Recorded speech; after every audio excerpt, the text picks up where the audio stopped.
Listo. Sonríen para la cámara. Claro, no. Pues, yo me veo todos los días, entonces.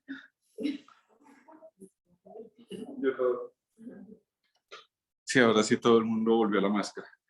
Bueno, el plan de hoy es el siguiente. Buenos días.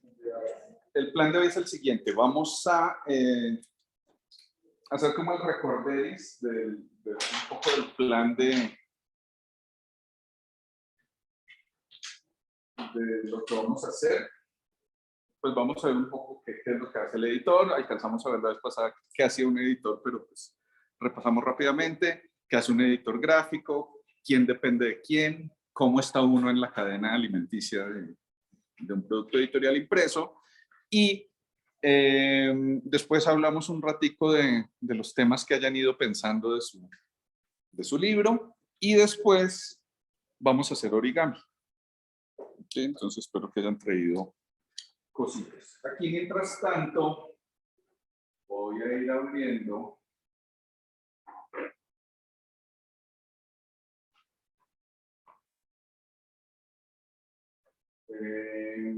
bueno, mientras abre, vamos a ver. Entonces, varias cosas. Cosa número 1.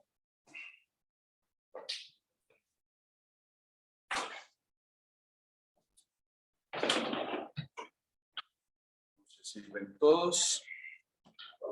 Este es mi nuevo director de cámara.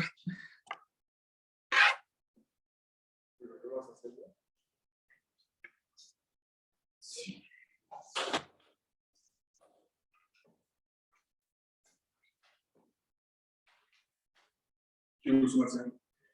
La cadena alimenticia de un proyecto editorial normalmente, que lo voy a llamar proyecto editorial. ¿Se ve? ¿Se ve en cámara? Sí. Ok.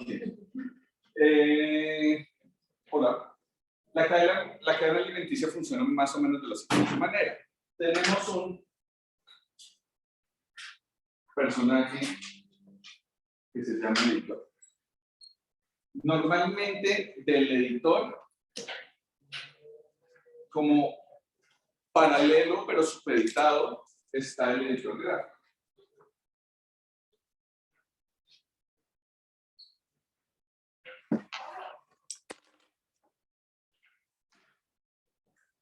Normalmente del editor depende, pues como mencionamos la vez pasada, del editor dependen varios tipos de actividades, pero fundamentalmente el editor es la persona encargada de definir la línea editorial de una editorial, es decir, de determinar cuáles son las temáticas, cuáles son los lenguajes, cuáles son los públicos, cuáles son los mercados en los que se van a mover los productos editoriales. Un editor es una persona que tiene que saber de muchas cosas, es decir, tiene que saber del mundo de la literatura. Si estamos hablando de literatura, ahorita vamos a ver como tipos de productos que hace un editor. Estar metido en el ambiente editorial, es decir, reconocer qué está leyendo la gente, qué se lee más, qué se lee menos, cuáles son las tendencias, qué se vende, porque obviamente, como les decía, una editorial no es un acto caritativo, sino que es un negocio. Entonces tienen que lograr promover sus productos. Es una persona que tiene que saber de los procesos ya de edición, de las narrativas, de la construcción de personajes. Muchos editores, como les decía, se sientan al lado de los autores muchas veces a sugerirles cosas, a decirles, hey, no vayas por este camino, o este personaje no está funcionando muy bien, o este personaje, el nombre es como muy genérico, o de repente el nombre es demasiado extraño, o significa una cosa en un idioma que de pronto no queremos. Y todo ese ambiente lo tiene que tener metido en la cabeza el editor. El editor normalmente pues coordina la parte, la voy a llamar la parte textual o contenido textual directamente. Dentro del contenido textual hay unas personas que están metidas ahí. Por ejemplo, redactores o personas que escriben, traductores,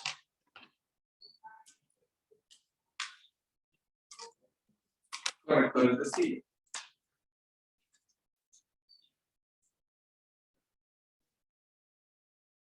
Entonces, todo esto son actividades que hacen algunas personas en los editoriales alrededor de los textos. Entonces, hay personas que se sientan a redactar.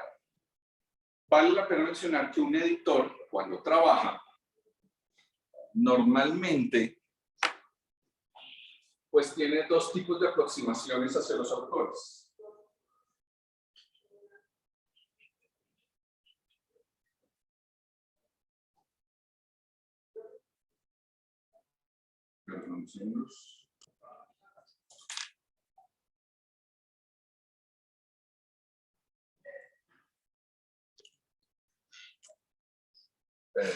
Segundos.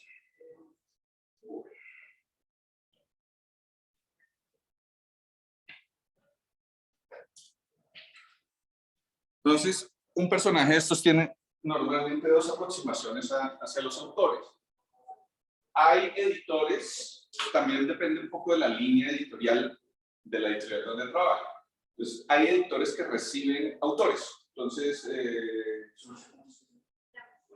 Laura llega con un libro, escribió un libro. Laura Restrepo, escritora famosa. Escribió un libro y llega donde un editor. Normalmente, pues cuando son autores muy reconocidos, ya pasan cierto tipo de filtros, pero ya le dicen, mira, soy autor, hola, mi nombre es Laura Restrepo, la escritora, y entonces entrega sus textos y se reúne con el editor a ver la viabilidad del producto. Pero cuando los autores son nuevos, pues pasan por un escrutinio y cuál es el tema, y pues parte de las cosas que tratan de ver los editores es mirar no solamente a los textos, sino a las personas. Es decir, este personaje, ¿cómo me va a ir con este personaje y si va a hacer negocio? Es una persona increíblemente problemática, porque el libro sea muy bueno, pero después eso va a traer problemas a la hora de gestionar el producto en la editorial. Entonces, ese es el primer tipo de aproximación. Le traen contenidos, él los lee, los revisa, se entrevista con los autores y toma decisiones de acuerdo a un mercado y a unos públicos establecidos y a la línea editorial de la editorial donde trabaja.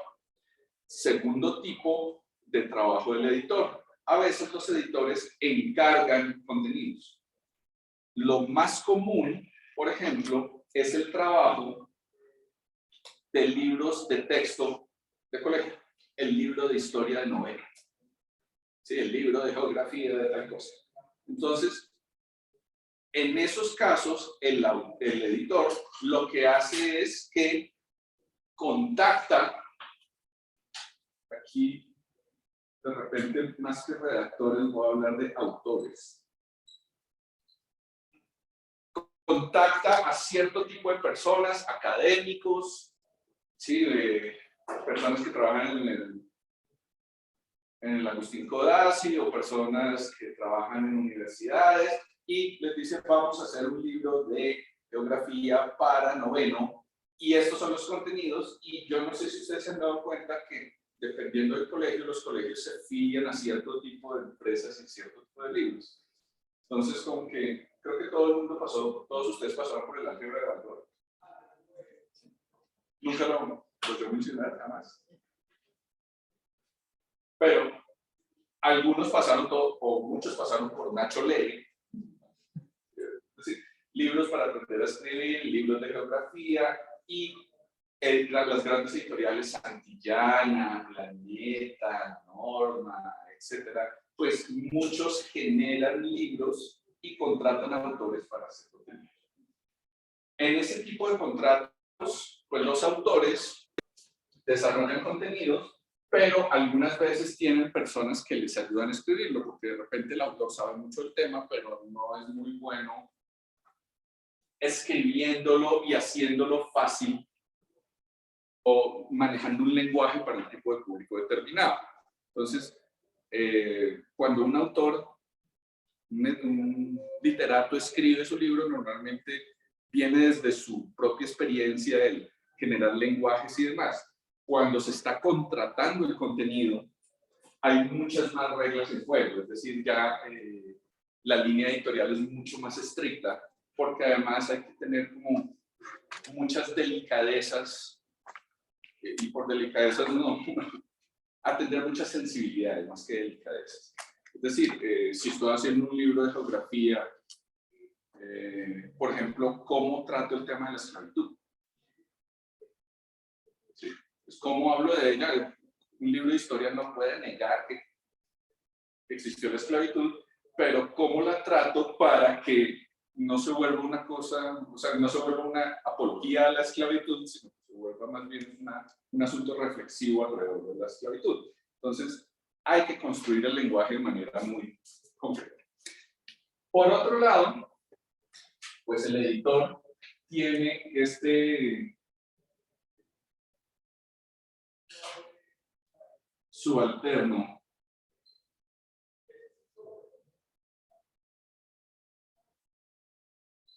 que se encarga del contenido gráfico y que normalmente además se relaciona con la producción. Ya hablaremos. Perdón, aquí. Dentro del contenido gráfico entran otro tipo de personajes, como por ejemplo nosotros. Entonces entran los diseñadores,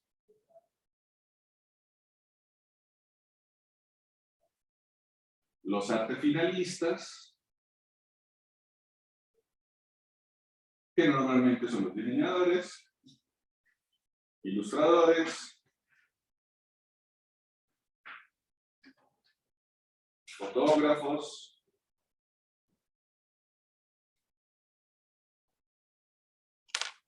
infógrafos.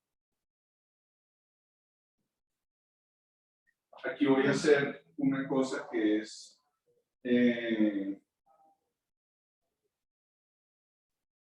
dentro de esto también hay unos personajes que son los investigadores. A veces toca poner a buscar cierto tipo de contenidos, hay personas especializadas en conseguir contenidos.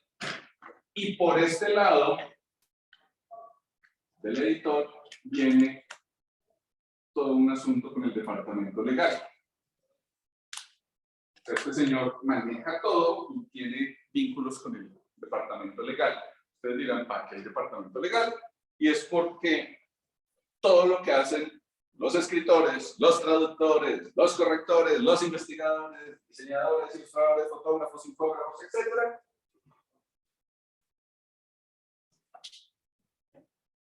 está sujeto a unas normativas. Entonces, por ejemplo, lo que les decía ahora, yo no sé si ustedes sabían, en un periódico hay editores para periódicos, para libros, una revista tiene un editor. Si yo pongo la fotografía de un niño en una revista, si no tengo permiso de los padres para poner esa fotografía, es ilegal y es abuso infantil. Entonces, hay personas dentro del departamento legal que son cosas que tiene que estar pensando el editor. El tema que vamos a tratar es manejable, necesitamos tomar fotos, pero para las fotos entonces necesitamos pedir unos permisos, porque si vamos a editar tal cosa, pues tenemos que pedir esas garantías. Hace unos años, yo no sé si ustedes saben quién es una señora que se llama Pilar Castaño, que es una señora, era hija de Gloria Valencia, una presentadora de televisión. Pilar Castaño siempre estuvo muy metida en el mundo de la moda y hace unos años escribió un libro. Y creo que, no me acuerdo qué editorial, probablemente era Santillana, puedo estar equivocado, decidió publicar el libro de Pilar Castaño.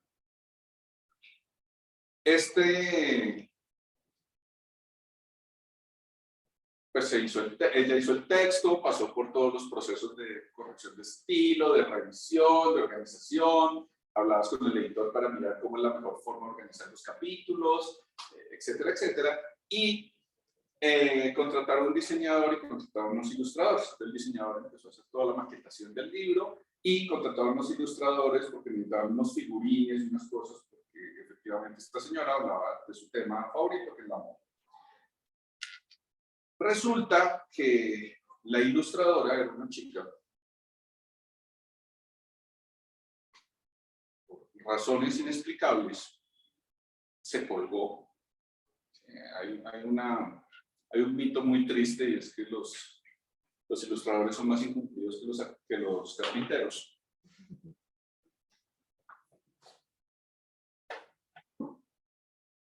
Y ese incumplimiento la llevó a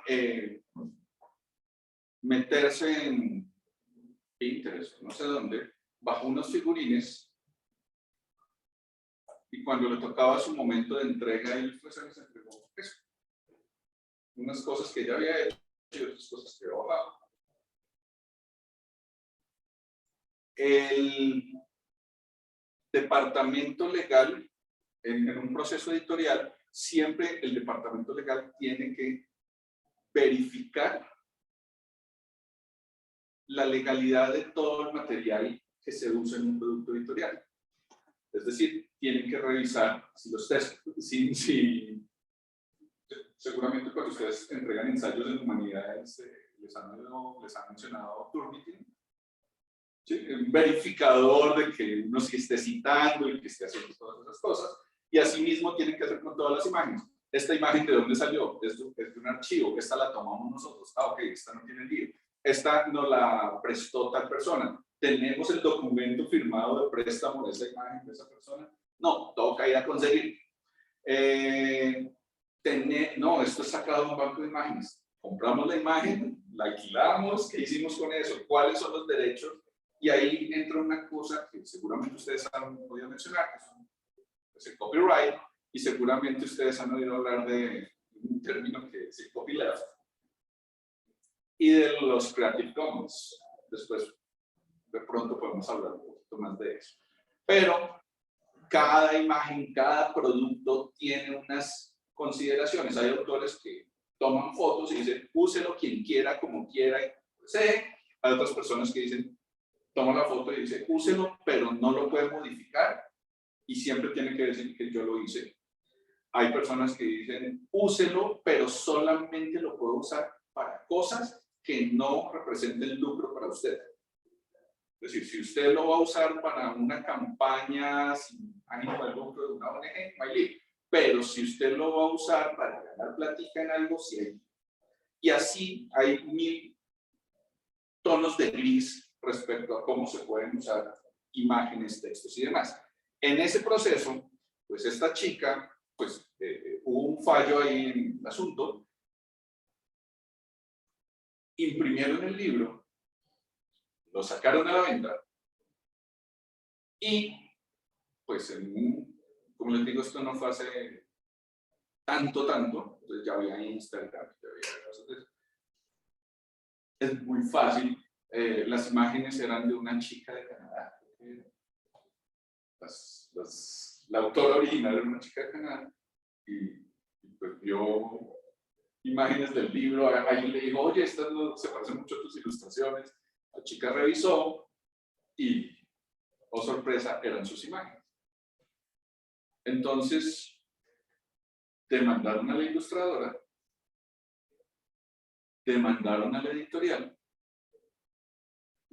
demandó a la ilustradora que había contratado. O sea, la ilustradora tenía 2 demandas, además que tomó imágenes de 2 autores diferentes.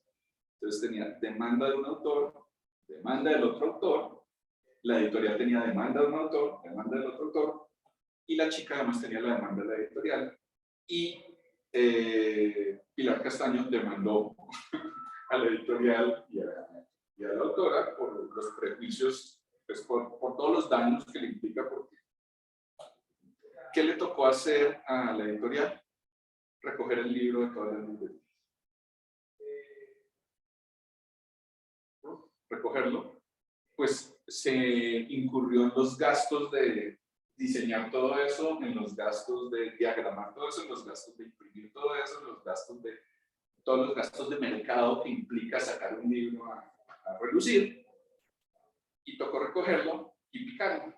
O sea, esos libros no se pueden usar, se destruyen. Entonces, probablemente aquellas personas que lo compraron el primer día todavía no tienen ahí guardado el libro con las imágenes robadas, pero pues eso le implicó una cantidad de líos a la editorial al interior. Insisto, no me acuerdo si Santillana, lo que te estoy diciendo, la editorial que no era, pero implicó una cantidad de líos porque, es decir, primero, la autora no debió haber hecho eso. Segundo, la editorial, antes de publicar, debió haber constatado que las imágenes, pero pues normalmente hay la defensa de la buena fe. Es decir, la autora había entregado ilustraciones que eran de ella, y entre las que le entregó de ella, coló otras que no eran de ella. Pero pues hay unos malos una mala intención desde la ilustradora y un pecado de omisión desde la... Entonces, a veces a uno lo tratan como criminal. Si es ilustrador, demuéstreme dónde es. Si usted es fotógrafo, estamos seguros, firmen este contrato diciendo que usted es el dueño de esas, porque si usted no es el dueño de esas imágenes, sí, voy a volver y te voy a dar los pies cuando lo veas. Entonces, es un poco este mundo. Del editor gráfico, pues dependen estas cosas, y del editor general y del editor gráfico normalmente depende también el contacto con la gente de producción. ¿Quién es la gente de producción? La empresa que se encarga de imprimir, los que sacan, de repente ustedes han oído términos como sacar películas o bajar planchas o quemar planchas y hacer los procesos de impresión, de encuadernación, de acabados, etcétera, etcétera, etcétera. Entonces, un poco, este es como el ecosistema donde se mueve el trabajo editorial. Nosotros vamos a hacer todo, más o menos. ¿Qué no vamos a hacer? Pues no vamos a hacer de autores, porque afortunadamente es una antología, entonces los libros ya están escritos, los cuentos. Pero sí sería bueno, no vamos a hacer de traductores porque no tenemos mucho tiempo, y yo no sé cuántos de ustedes tengan certificación para traducir de, no sé, incluso de inglés. Sí, que se supone que todos somos medio bilingüosos, pero difícilmente hablamos español. De repente alguno de ustedes es muy proficiente en inglés y estaría capacitado para hacer traducción. Pero una cosa es ser muy proficiente en inglés y otra cosa es estar capacitado y autorizado para hacer traducciones. Dos cosas diferentes. Si ustedes alguna vez les ha tocado apostillar algún documento que viene en otro idioma, que toca traducirlo, si ustedes van a estudiar afuera, en un país no hispanoparlante, y les hacen un acta de grado y unos diplomas, para que los validen aquí en Colombia toca traducirlos por alguien profesional y autorizado en traducciones, apostillarlo, es decir, algo que les garantice, y ahí sí. Entonces esto no es como...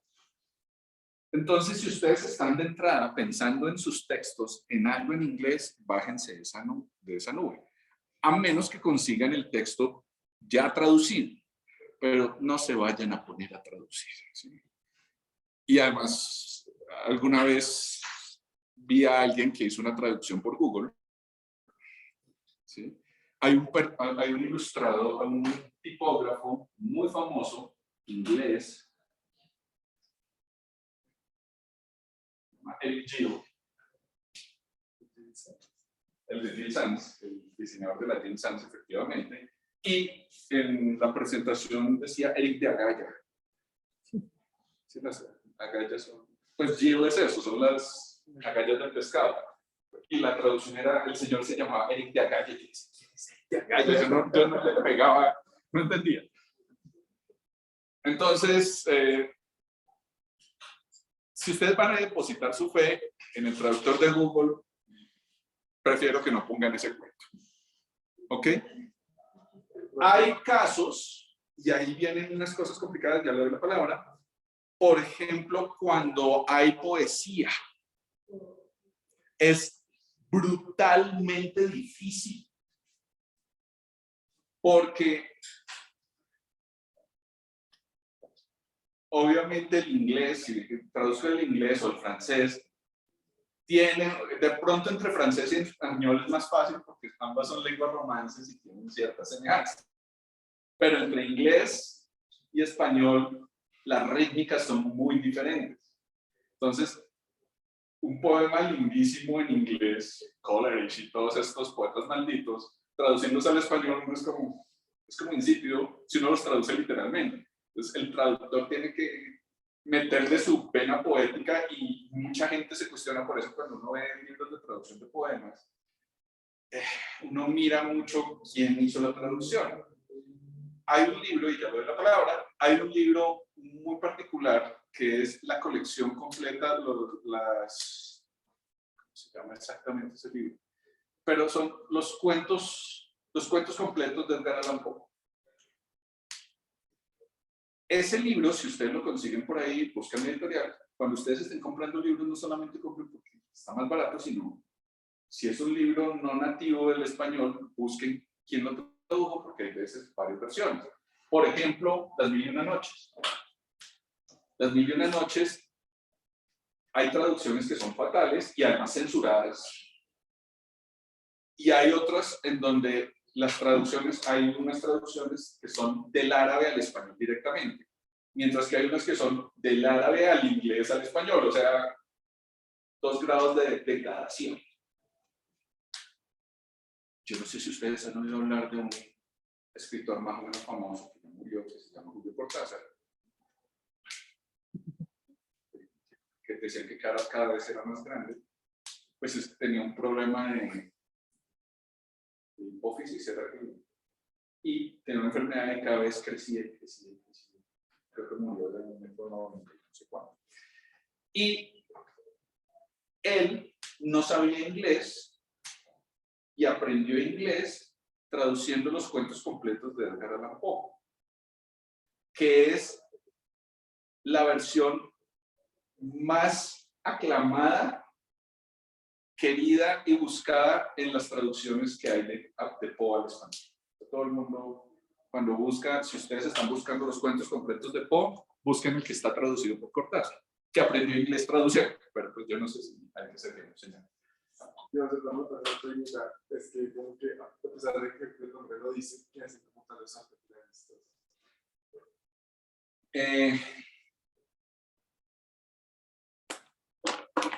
Hay en mis tiempos,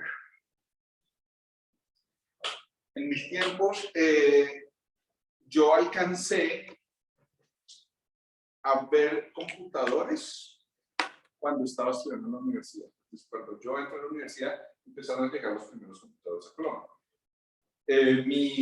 Aunque no lo crean, yo conocí el Mac que lanzaron en 1984, que llegó a Colombia como en el 90. El Mac,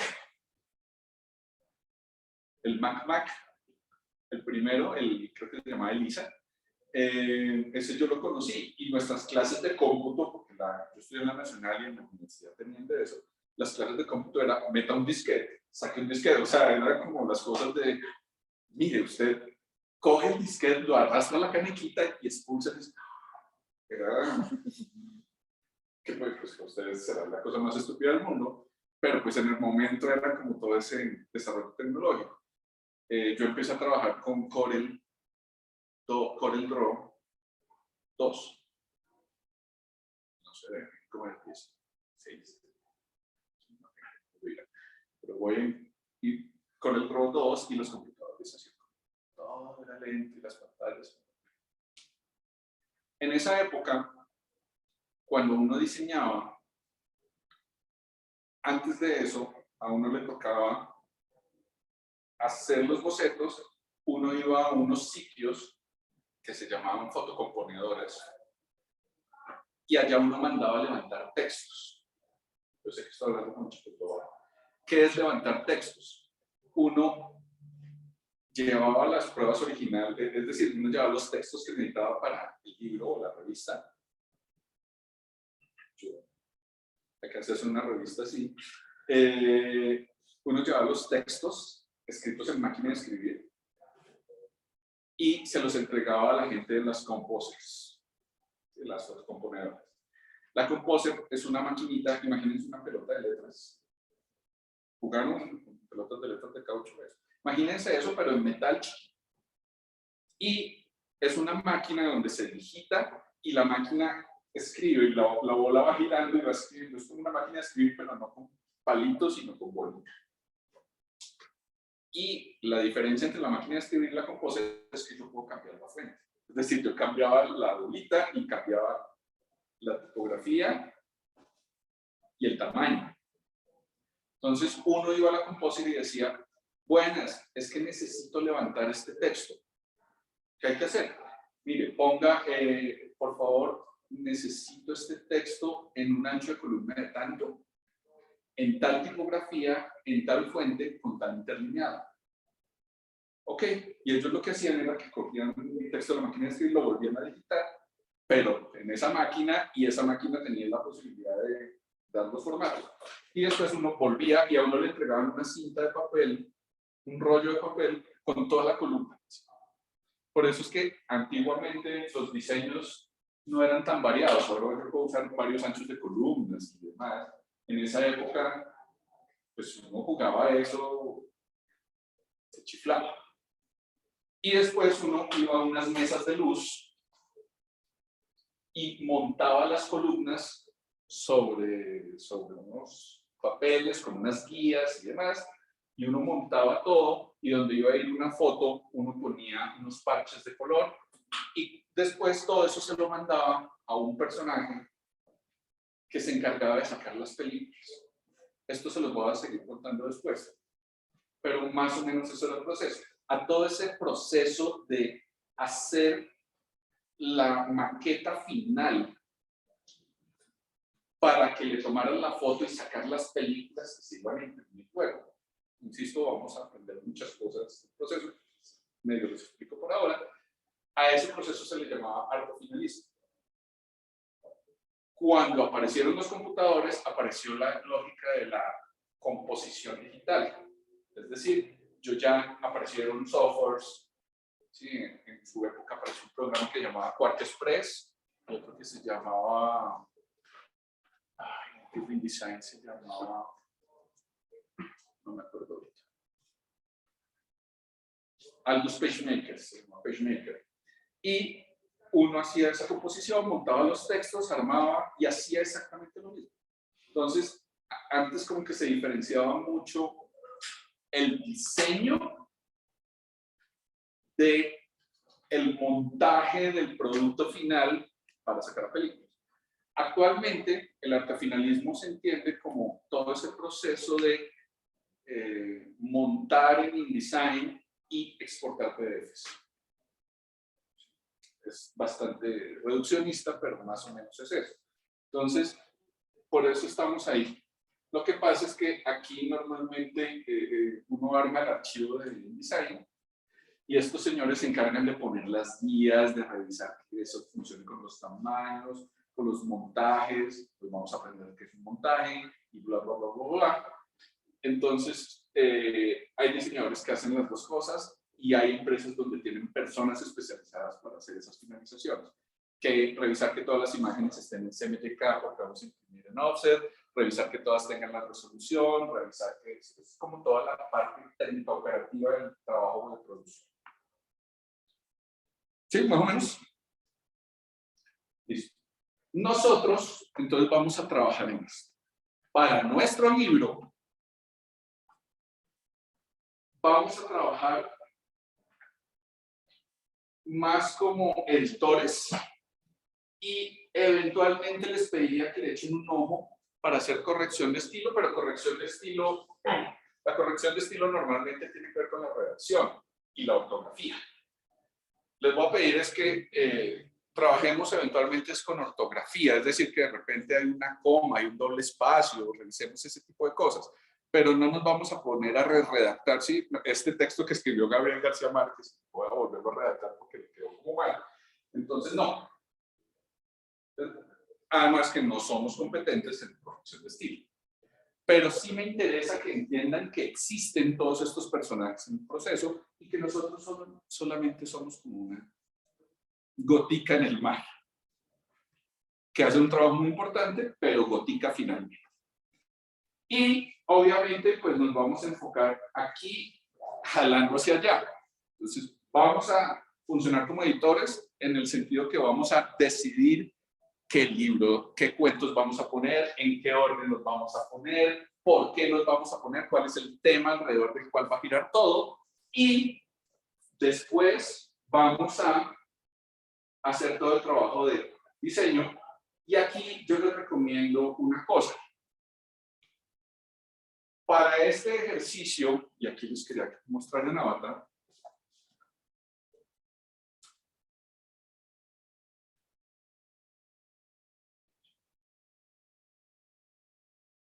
yo ya activé dos cosas, no sé si recibieron un mensajito que les mandé ayer. Entonces, aquí en recursos de apoyo ya está activo el video lo grabé en la clase de la tarde. Hoy estoy grabando la clase de hoy. Esos son los videos que estoy montando. Algunos, insisto, algunos los montaré, algunos no, pero pues para que estén pendientes. Aquí en recursos de apoyo está el video de la primera sesión. Y que no es exactamente, yo no hablé exactamente idéntico lo mismo que hablé en la clase de acá, entonces si algo no les coincide, porque de pronto dije cosas en el otro curso que no dije acá, o aquí dije cosas que no dije allá. Y aquí en el diseño del libro, pues ya está activo qué es lo que vamos a hacer. Entonces vamos a hacer un libro antológico sobre el tema que se desee. Los archivos de trabajo se deben entregar en la semana 5, que es del 29 al 3 de septiembre. A nosotros nos correspondería entregarlos el jueves. ¿El jueves? No, el miércoles. No, el jueves. El jueves por la mañana. El libro tendrá un formato libre inferior a media carta y mínimo contará con 80 páginas. El libro puede incluir imágenes tanto vectoriales como mapas de bits. Es decir, ustedes pueden hacer cosas en Frustrator, si quieren, o pueden tener fotografías. Lo único que les pido es que las imágenes no sean descargadas. ¿Sí? Porque no queremos una demanda.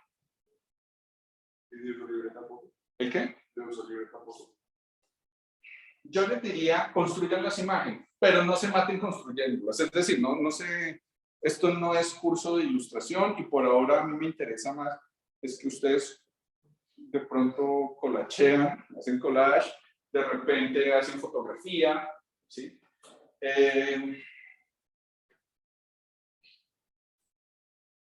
Tocaría mirar lo del uso libre, voy a pensarlo, pero vaya mirando a ver, yo les comento a ver si me suena o no me suena. Me interesa mucho es que estén muy conscientes de toda esa historia triste que les acabo de contar de la chica ilustradora que le fue muy mal en la vida. Y, bueno, la chica no solo perdió las demandas, sino imagínense, pues, en el mundito del diseño el buen nombre se fue al demonio. Entonces, nadie la quería contratar, nadie quería saber de ella, nada, o sea, nada que ver con ella, la peste. Entonces, ojo con eso. El libro se manejará en el libro se manejará un máximo de 2 tintas. El libro va a ser máximo 2×2. ¿Qué significa eso? Lo vamos a ver en unas 2 semanitas más o menos. O incluso hoy alcanzamos a ver cosas. ¿Sí? Pero quiero que entiendan que hay una diferencia entre tintas y colores. Tinta es el pigmento que se usa para imprimir. Color es el resultado del uso de esas tintas. Entonces, yo puedo tener 2 tintas que al mezclarse me generan 3 colores, por decirlo de alguna manera. Entonces, aquí habla de 2 tintas. El diseñador deberá desarrollar todo el proceso editorial, selección y propuesta editorial, derroteros, pruebas de texto, definición de formatos y estructuras, definir las páginas tipo, construir plantillas, diagramar, armar y finalizar archivos. Recuerden que ustedes tienen que hacer un inventario. Entonces, 1, tienen que hacer un inventario de todas las actividades que se necesitan para hacer el libro. 2, tienen que hacer un registro del tiempo que dedican a este proyecto alrededor de esas actividades que tienen programadas. Entonces yo dije, no, es que voy a diseñar las páginas tipo. Ok, ¿cuánto tiempo me eché diseñando las páginas tipo? Puede ser en varias sesiones o en una sesión, pero tiempo efectivo. 2, 3, ustedes van a hacer un cronograma. ¿Sí? Yo sé que es un cronograma corto, pero sabemos que tenemos que entregar en la semana 5. Entonces, ¿qué tengo que hacer? ¿En qué momento tengo que hacer lo que tengo que hacer para que eso pase?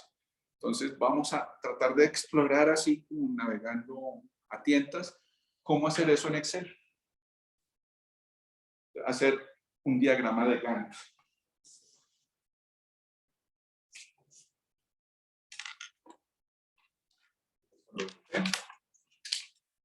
El diagrama de Gantt es ese que dice actividades, fechas.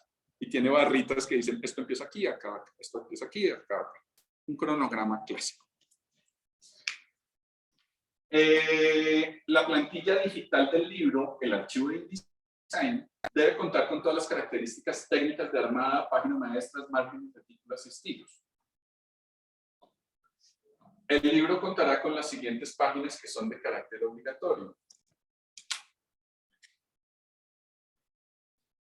Página de cortesía, página de medio título, página de título, página legal, página de crecimiento, página de lema, índice de introducción y colofón. Ya les explicaré qué es eso. Debe diseñarse una sobrecubierta del libro que se ajuste a las características de producción y encuadernado. Dijimos que iba a ser tapadura. La sobrecubierta ahorita les muestro. El montaje de las páginas de los cuadernillos debe hacerse de manera manual. Ya sabemos.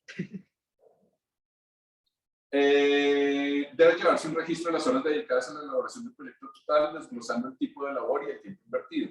Se debe llevar un registro de los costos generados, esto no se los había dicho, de los costos generados para la elaboración del proyecto, transporte, impresión de pruebas, materiales, maquetación, desglosando el tipo de actividad y valor asociado. Debe llevarse un registro de los proveedores de servicios a los que se haya acudido, anotando los datos de contacto, los servicios prestados con descripción de las cualidades técnicas y una valoración de calidad.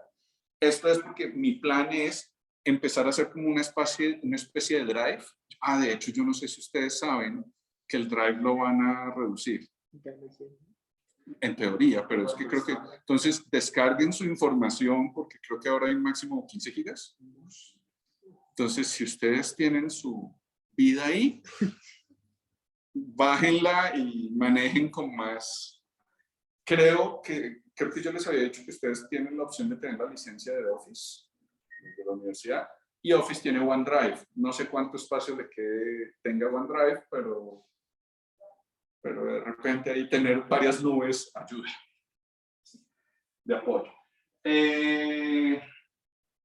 Entonces, mi idea es hacer una especie de archivo con la información de ustedes. Ahorita que volvimos de pandemia, muchos de los sitios que yo conocía antes de la pandemia para imprimir, para hacer, cerraron, se fueron, cambiaron, etc. Entonces, mi plan es que a partir de la sabiduría colectiva, empecemos a armar una base de datos de sitios para hacer cosas. Proveedores, para encuadernar, para imprimir, para cortar, y que les demos una valoración. Si les fue mal en un sitio porque los atendieron feo, pues poner me atendieron feo. Entonces, para que en la información se sepa qué está pasando y cómo está pasando, y que la gente pueda tener decisiones y empiecen a salir esos sitios favoritos, preferidos, de buena calidad, de buen costo, ¿sí? Y empecemos a no meternos en chuzos. Entonces, un poco ese es el espíritu de este ejercicio. Durante el corte se harán entregas progresivas del proceso, ya lo habíamos hablado. Al final debe entregarse un paquete de archivos que incluya bla, bla, bla, bla, bla, bla, bla, bla, bla, bla, bla, bla, bla, bla, bla, de lo cual no entendemos la mitad, frescos. ¿Sí? Ya, vamos a hacer. Fíjense, y esto es muy importante que lo tengan en cuenta, ustedes no van a armar el libro. Hay una cosa que yo voy a tratar de hacer en este curso, y es que voy a tratar de mantener los costos lo más bajo posible. De todas maneras vamos a tener que imprimir, pues sí, hay que comer ciertas cosas, pero yo espero es que el dinero que gastemos, lo gastemos en el tercer corte para hacerlo de serigrafía. Entonces, estoy ahorrando un poquito aquí para gastar un poquito allá y para que el golpe no sea tan duro. Entonces, ahorren un poco. De todas maneras, el trabajo final yo lo voy a tomar, le voy a poner un tope de presupuesto, es decir, no se pueden pasar de ahí. No, es que me eché $1.000.000 de pesos. No, corazón, o sea, ni entregues, ni lo hagas. Para esto, ustedes van a entregarme el libro en PDF, el montaje en PDF, es el montaje, y 2 cuadernillos impresos del libro, pero no me van a entregar el libro encuadernado o finalizado, una de esas cosas. Si alguien después lo quiere finalizar, perfecto. Por ahí vamos a hacer un taller de encuadernación para los que estén interesados y vamos a explicar cómo hacer una encuadernación de tapa dura. ¿Sí? Entonces, pero, insisto, la entrega no implica entregar el libro completo, lo cual no quiere decir que no toque diseñarlo completo, sí toca, sino que vamos a seleccionar unos cuadernillos que son. ¿Ok? ¿Estamos? Listo. Entonces, por favor, échenle una mirada a esas cosas. Esto debería estar escondido. Ahora lo arreglo. Listo. ¿Estamos? ¿Funciona? ¿Se entiende? Entonces,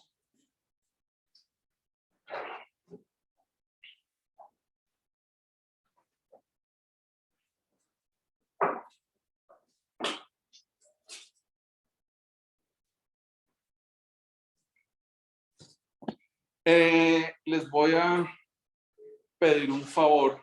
Vénganse así como nadando en las sillas, acérquense por acá. Si no, puedo mostrar cosas, pero...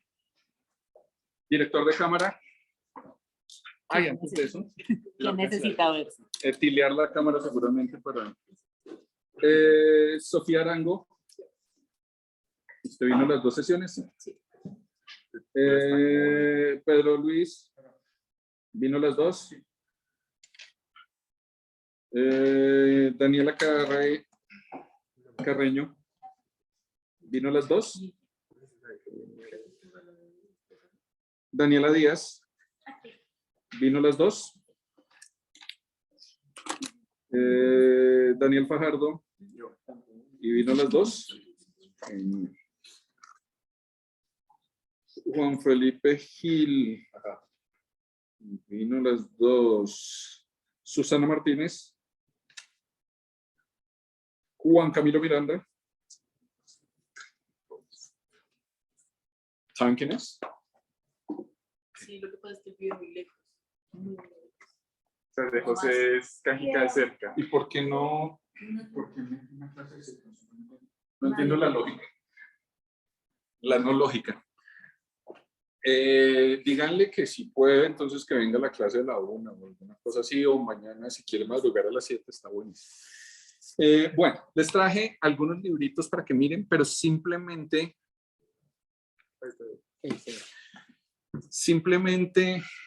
la idea es para explicarles ciertas lógicas que hay en nuestros productos editoriales. Insisto, producto editorial no necesariamente es un libro, pueden ser revistas, pueden ser blogs. Dentro del mundo de impresos puede ser un fanzine, puede haber muchos estilos de cosas. Por ahora nos vamos a concentrar en el mundo de los libros, que es probablemente uno de los mundos de editoriales impresos más prolíficos. Yo tengo hay muchos cuestionamientos y muchas preguntas sobre si los libros se van a acabar. Sí, o sea, ya hay PDFs y descargo y yo tengo la idea de que sí y de que no. Es decir, estos libros sí se van a acabar. Estos libros. Que es... Sí, los libros de bolsillo y todo ese tipo de cosas tiene todo el sentido que se acaben. Pero cuando ustedes vean ahorita este libro de acá, hay libros que están, o este libro de acá, hay libros que están diseñados para que no solo lo visual funcione, sino el papel. Después voy a empezar a traerles libritos para que miren. Hay un libro precioso que se llama El Teatro de Rebeca, no sé si lo han oído mencionar, de una autora que se llama Rebeca de Tremer, y ese libro está todo, cuidado, no empuje me daña la toma. Es un libro que está completamente troquelado, y pues uno podría ver el PDF, pero no es lo mismo. Entonces, el mundo de los libros de autor, o esos libros que son hechos por ilustrador, o por el mismo autor, los escribe, los ilustra, los edita y los saca, o esas editoriales pequeñas, o todo este mundo de los libros infantiles están en una cosa diferente. A veces el formato influye mucho. Yo no sé si ustedes han visto libros de la editorial Taschen. Taschen tiene una colección de libros, saca unos libros que son de este tamaño. El primero que yo vi alguna vez en la vida es uno de Leonardo da Vinci, que es de este tamaño y este grosor, que costaba millón, no sé cuántos mil, el librito. Pero uno lo abría y salía la Mona Lisa. Yo no sé, pues yo no la conozco en vivo, pero si alguien la ha visto en vivo, la Mona Lisa no es un cuadro grande. Sí, o sea, es una cosita así. Y era del tamaño, o sea, ahí salía la Mona Lisa en su tamaño natural. Entonces, como que veo otras cosas. Alguna vez tuve la oportunidad de ver un libro de una fotógrafa que se llama Annie Leibovitz. Búsquenla, es muy famosa. Ella es muy famosa porque fue la persona que le tomó, pues no solo por eso, por muchas fotos, pero ella le tomó la última foto a John Lennon el día que lo mataron o antes de morir. Y es un libro que mide 70 centímetros de ancho por 1 metro de alto y son perfectamente 500 páginas. Toca comprar un apartamento para tener ese libro. Y no es un libro de pasar, es un libro en donde uno va. Es decir, imagínense que uno necesita una mesa de doble pliego para abrir ese libro. Y uno ve una foto increíble de Annie Leibovitz, una impresión maravillosa, y esa experiencia a verla en un celular o a verla en un iPad no se compara. Y esos no son libros de leer, son libros como que si uno lo abre y suena, salen rayos y uno se anima. Entonces, a mí eso me parece interesante. Dentro del mundo de los libros tenemos varios tipos de formas de construirlo que normalmente además dictaminan los costos y como los públicos, los objetivos de los libros. Este libro que estamos viendo aquí es un libro que se denomina rústica. Rústica se le dice a los libros que tienen tapas blandas. El hecho de ser rústico implica además que es un libro, si ustedes lo miran ahorita de lado, ¿sí? Si lo miran de lado, se van a dar cuenta que son hojas, y es como juntar 40, 50 hojas, y en las hojas les echan, en el lomo de las hojas, los juntan y le echan un pegante. De hecho, normalmente primero es un proceso que se llama fresar, es decir, lastiman el lomo por acá, echan un pegante y luego pegan la tapa y luego refilan. Y ese es el libro. Es un bloc de hojas. Tan es así que si uno abre, este es buenísimo para la muestra, si uno abre el libro mucho, se descuaderna. Y aquí, miren, aquí se ve el pegante que se usa.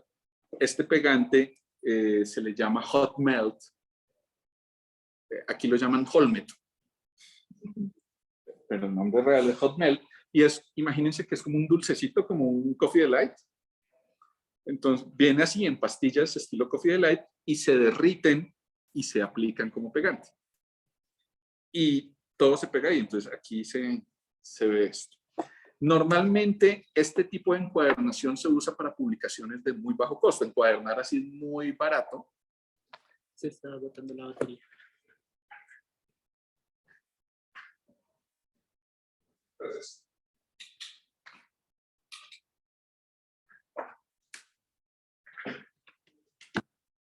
¿Le pueden decir ahí, por favor, que no ahorrar, sino cerrar? Creo que dice. Sí. Eso. Entonces me pregunto, Señor. ¿eso no viene por cuadernillos? No, Es uno único. no, son hojas sueltas. Son hojas sueltas. Y esto, pues además miren el tipo de libro, es decir, el diseño del libro es, o sea, el solo hecho, yo los voy a matar si hacen esto, si hacen un índice que es nombre, punto, punto, punto, punto, punto, 15. Nombre, punto, punto, punto, punto, 23. O sea, sí, esto es como la tesis de... Y pues mire, o sea, no hay, es una tipografía, la página no tiene márgenes, como que no tiene aires, tipografía como, blah, no hay jerarquías, el título es como, aquí empieza, aquí sigue, aquí acaba, y ya. Entonces, este tipo de libros los llaman libros de bolsillo. Entonces, son libros en un formato menor a media carta, más pequeñito, que es fácilmente de cargar, fácil, este es para sacar en Transmilenio. Normalmente la letra es relativamente grande. En los libros se van a dar cuenta que no se usan letras más pequeñas. Y aquí unas explicaciones que no sé si a ustedes les han contado. Si yo diseño revistas, por ejemplo, en las revistas se usan tamaños un poco más pequeños y columnas un poco más angostas, porque una revista es una lectura de velocidad. Es lectura rápida. Un artículo uno lo lee en, no sé, 10 minutos. Si yo voy a leer un libro, estoy diseñando es para correr 10.000 metros o para correr la maratón. Y eso implica tamaños más grandes de letra, anchos de columna más amplios, pero pues se nota la pobreza, por decirlo de alguna manera. Es decir, se nota que no le invirtieron dinero. Esto nunca pasó por InDesign, esto pasó por Word y ya. Y no hubo ninguna intención de diseño. Es decir, esto es como esto de tener los estilos que por defecto tenía Word. ¿Sí? No hay trabajo de diseño de ninguna especie. No voy a hablar de la carátula, es simplemente... Esto es de una colección, pues esto es para aquellos humanos que les gusta la ciencia ficción, y el libro es muy bueno, es un libro de Isaac Asimov, o sea, sí, el rey de la ciencia ficción, pero pues maltratado, porque no hay presupuesto. Hay otro tipo de libros. Este tipo de libros es un libro que tiene pasta blanda, ¿sí? Pero en este caso, ya si ustedes lo miran, sí tiene cuadernillos. Entonces, cuando uno lo mira aquí, ya no se ven las páginas sueltas, sino que se ven como los dobleces de los cuadernillos. ¿Sí? Y probablemente tiene una costura y un pegado. Entonces, hay una inversión un poco más alta en el trabajo, pero se puso tapa blanda. Y normalmente las tapas les ponen solapas. Miren entonces que tengo solapa de entrada, se le llama esto, y esto se le llama solapa de salida. Esto normalmente se arman los cuadernillos, se cose, se pone pegante, así hot melt, aquí encima, y se le pega la carátula y después se refila.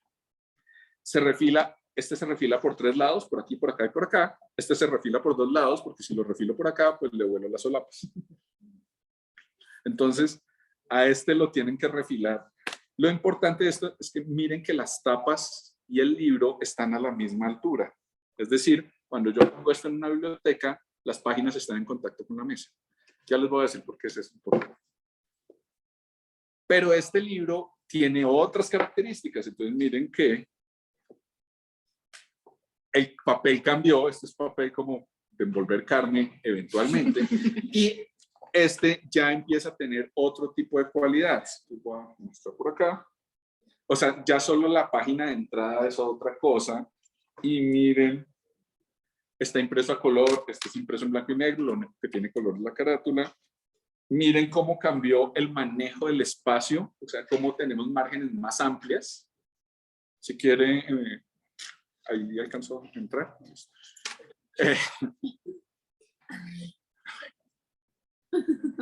Tenemos márgenes más amplias. Ya empezamos a tener jerarquías, un poco más de jerarquías. Miren que el texto ya no es texto, título texto, sino que ya tenemos unos epígrafes, tenemos una letra capital, tenemos un espacio para los folios, tenemos colofones, colofones no, sino cornisas. Las cornisas son el nombre del libro, el nombre del cuento ahí. Tenemos estas ilustraciones increíbles. Miren que el texto, uno no dice, a veces uno cree que para diseñar un libro hay que hacer cosas muy, muy, muy locas, y no necesariamente, pero sí necesitamos que sean cosas estables y que tengan una buena fluidez. Insisto, estamos diseñando para alguien que está, es decir, que disfrute las ilustraciones, pero finalmente estamos leyendo maratón. Entonces, que se tome su tiempo. Lo que más busca uno cuando está haciendo libros, sobre todo libros de literatura, es confort. Que una persona se sienta a leer y no se mame a los 3 segundos. ¿Qué es lo que le pasa a uno cuando está leyendo los libros de historia del colegio? No es que la historia sea fea, es que los libros eran muy malos. O sea, uno leía 3 páginas. Pero por la forma en cómo están redactados y además por la forma en cómo están diagramados. Entonces, eso sería un buen proyecto para el próximo semestre. Diseñar un libro de historia. Y pues bueno, entonces fíjense que esto no tiene cosas muy raras, pero cambia el feeling completamente y se siente una publicación mucho más estable, más digna de llevar, por alguna manera. No se pierde la capacidad de lectura. Miren que el formato no es aparatoso. Normalmente piensen que cuando uno lee libros, los libros se leen a 30 centímetros de distancia, a menos que sean sus papás, que ya los leen a 45.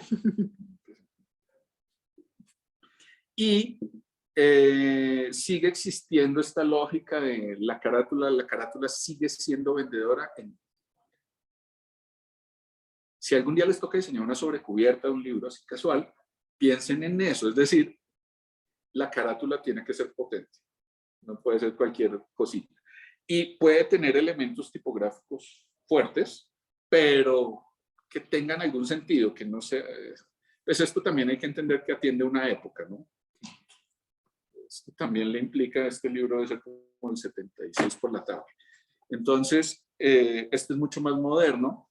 Les recomiendo, de hecho, esta editorial, para que la revisen, se llama Editorial Zorro Rojo.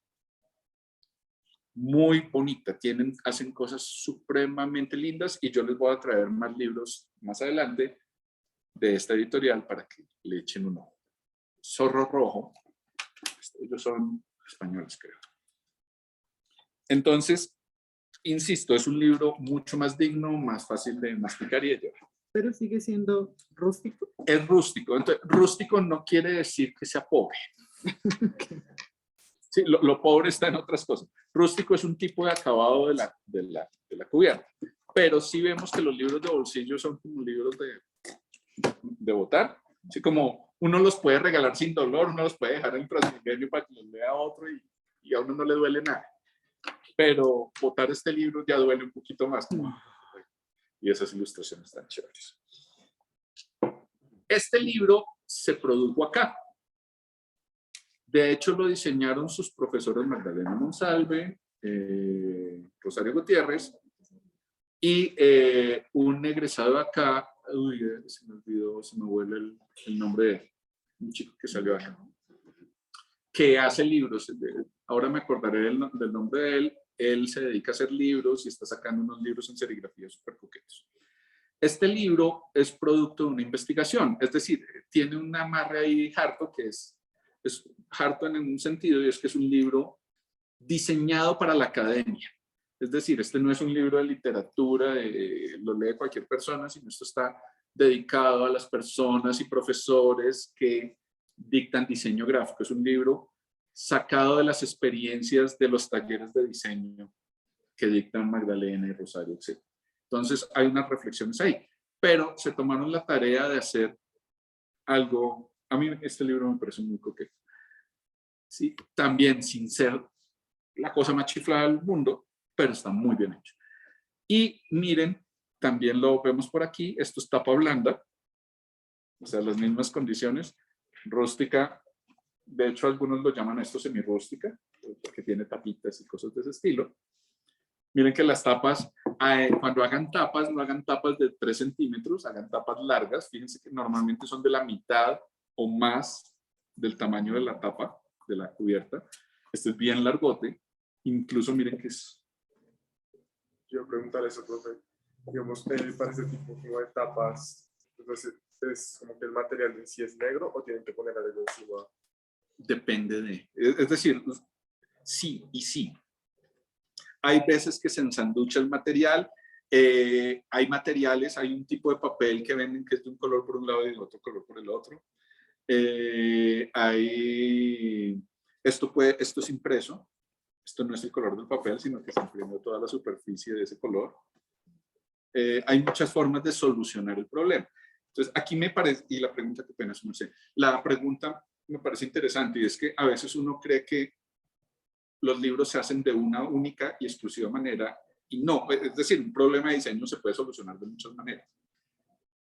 Y debe haber formas de solucionarlo más baratas o más rápidas. A veces uno necesita velocidad, a veces uno necesita precio, a veces uno necesita descrestar, a veces uno... Entonces, uno cuando diseña libros los diseña en función de las necesidades de los públicos.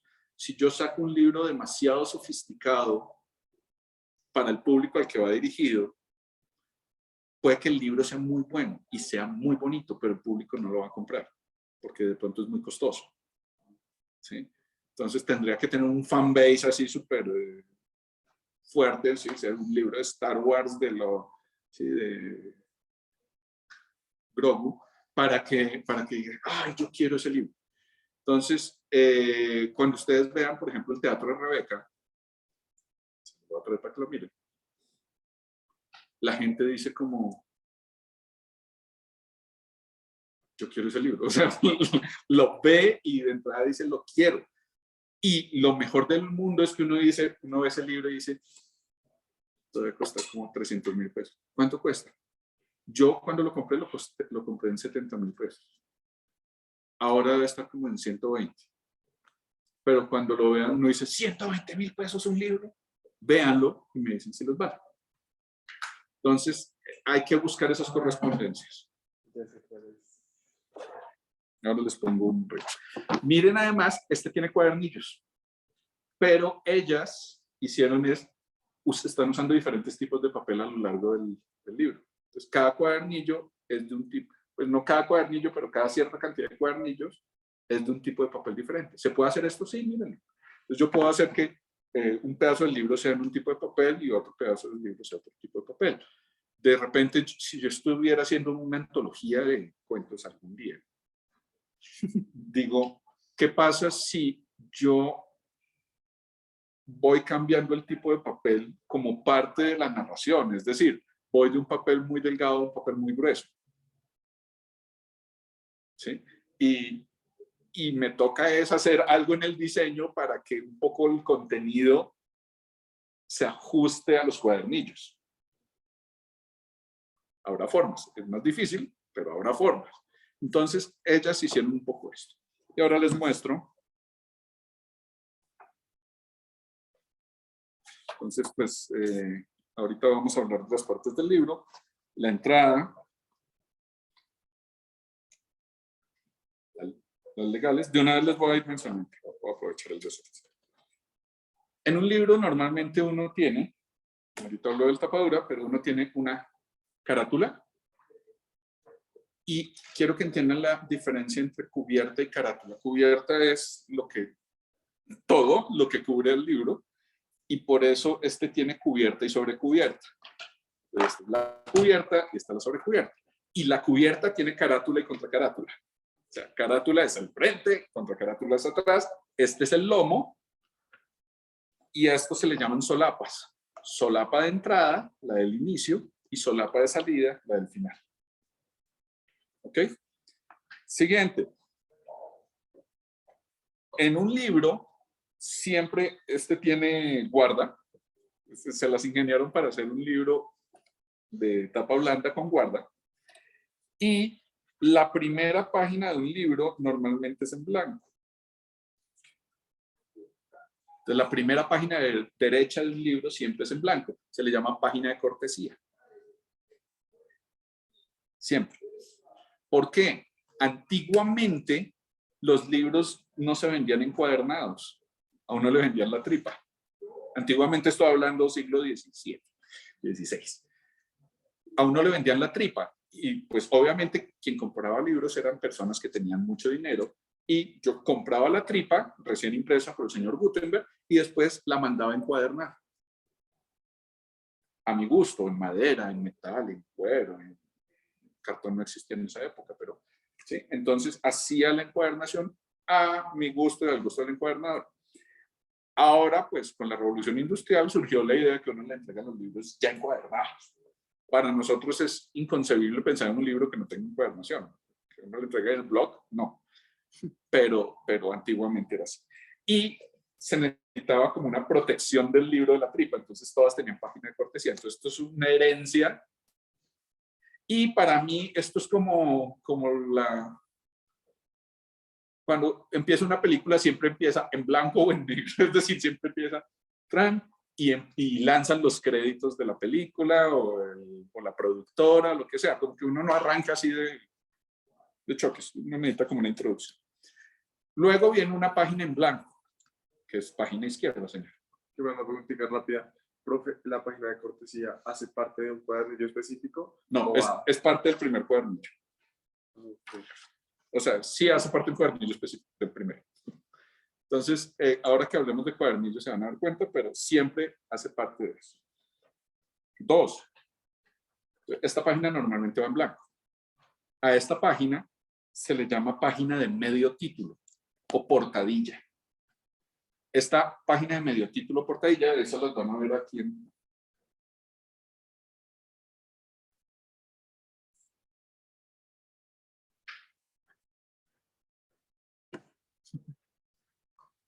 Esta página de medio título o portadilla normalmente tiene el nombre de la obra y el nombre del autor. Y para de contar, no tiene nada más. Y normalmente no es así grande, diseñado simplemente chiquito. No quiere decir que no pueda ser así. Normalmente se usa que sea en blanco y negro. No es obligatorio, pero se trata de que sea lo menos ostentoso visual posible. Sí, es como, este es el... Luego viene... Ojo, este libro está armado de otra manera, pero, insisto, no hay una tabla de la ley que diga. Pero normalmente, en esta página, no va esto, sino que esta página va en blanco, pero no en blanco. A esta página de acá, normalmente se le llama página de ex libris. Esa no está incluida ahí, pero si la quieren, la pueden incluir. Entonces, tenemos página 1, cortesía. Página 2, en blanco. Página 3, portadilla. Página 4, o sea, detrás de la portadilla, normalmente viene el ex libris. El ex libris es una página que se usaba antiguamente, entonces como yo era millonario, yo contrataba, no sé, a este señor Alberto Durero, que hay un ilustradorcito de medio pelo, o a cualquier grabador de esos, y le decía, ay, por favor, hazme una ilustración así chévere que diga ex libris Oscar. Quiere decir, este libro pertenece a Oscar Velázquez. Y normalmente era una mega ilustración y con lettering así decían ex libris Oscar. Eso es una tradición que se olvidó durante mucho tiempo y ahora con el resurgimiento de las editoriales pequeñas, algunas editoriales empezaron a reavivar la idea del ex libris. Lo que pasa es que ahora viene con preilustrada. Entonces a uno le sale la ilustración, dice ex libris, le deja el espacio para que uno ponga el nombre. Yo no sé, pues muchas bibliotecas sellan sus libros para decir que eso es su libro, y conozco muchas personas que tienen bibliotecas personales que tienen o sellos de caucho o sellos secos que marcan sus libros. Y normalmente lo marcan en la primera página, en la Ex Libris. Entonces, si quieren hacer Ex Libris, chévere, si no, pues chévere. Esta página siguiente, la 5, es una página que se llama la portada o página de título. La anterior era media título o portadilla, esta es la de título o portada. Y esta tiene el título, el autor o autores porque como es antología, y la editorial. ¿Qué editorial van a usar ustedes? Pues no sé, la que quieran. No se pongan a inventar editoriales. Editorial solo yo. No, busquen una editorial, pero ojalá de repente es que la editorial que escojan le pegue a la lógica editorial de esa editorial. No, no es que vamos a coger hispanoamericana, así, versión enchulada, así. Buscar una editorial. Detrás de esta viene esta página. Detrás de la de título viene esta página. A esta página se le llama la página de legales. ¿Ok? La página de legales básicamente es esta página que tiene toda la información de quién es el diseñador, quién diseñó la carátula, quiénes son los editores, quiénes son los autores, cuál edición es esta. Esta es la primera edición, en qué año se imprimió, si hay otras ediciones, qué ediciones se han impreso. El consejo directivo, si lo hay, etcétera, etcétera. Todos esos datos de quién hizo estas cosas. Y normalmente sale la cédula del libro. La cédula del libro se le llama ISBN. El ISBN es el documento que dice qué libro es esto. Es una secuencia de números, creo que son 10, que dice este libro. Y de hecho, si yo saco una segunda edición de este libro, esa segunda edición tiene un ISBN diferente a la primera edición. De manera que a veces cuando ustedes están buscando bibliografías de un libro o lo que sea, a veces es mucho más fácil anotar el número ISBN. En Amazon ustedes pueden buscar por ISBN un libro y les sale la edición que están buscando, porque del mismo libro puede haber varias ediciones, incluso lo que decía, los cuentos completos de Edgar Allan Poe, está el de Cortázar y hay otros más. Entonces yo quiero el de Cortázar que imprimió no sé quién, o quiero 100 años de soledad impreso por la primera edición, que es la editorial, esa fue, de hecho fue esta editorial hispanoamericana, que es una edición que ahora debe costar mucho. Yo no sé si ustedes han oído hablar de una librería que se llama San Librario, famosa aquí en Bogotá. Ellos tenían una copia de 100 años de soledad en esa primera edición que se sacó, firmada por Gabriel García Márquez.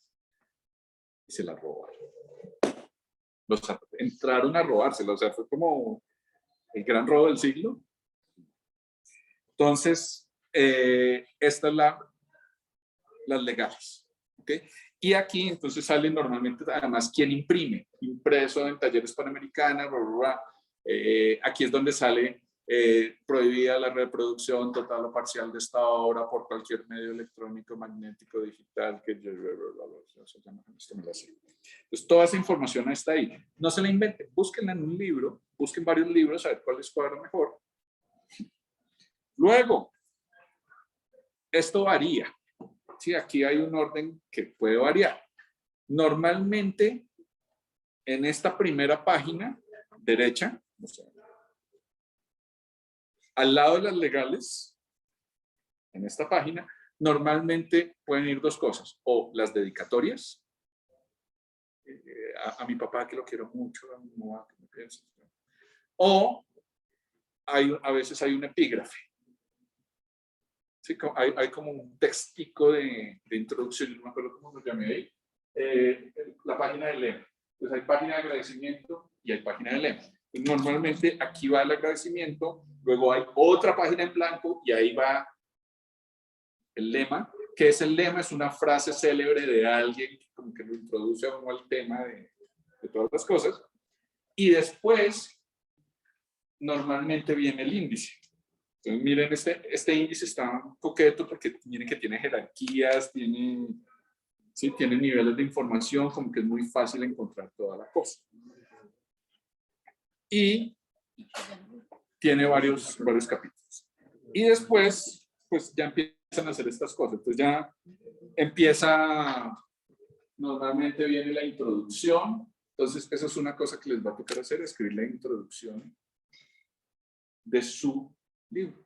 Ese es el único texto que van a técnicamente que escribir. Y es, ¿qué debería decir la introducción? ¿De qué es la antología? ¿De qué trata? ¿Qué es lo que ustedes pretenden con eso?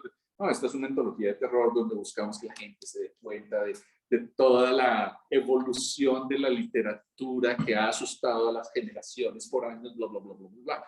O, no, yo quiero que se den cuenta de todas las variaciones y matices que tienen los géneros del terror. ¿Sí? Pegado un poco al ejemplo que estaba dando la vez pasada. Entonces, ¿es el mismo prólogo? Ese es el prólogo. Tal cual.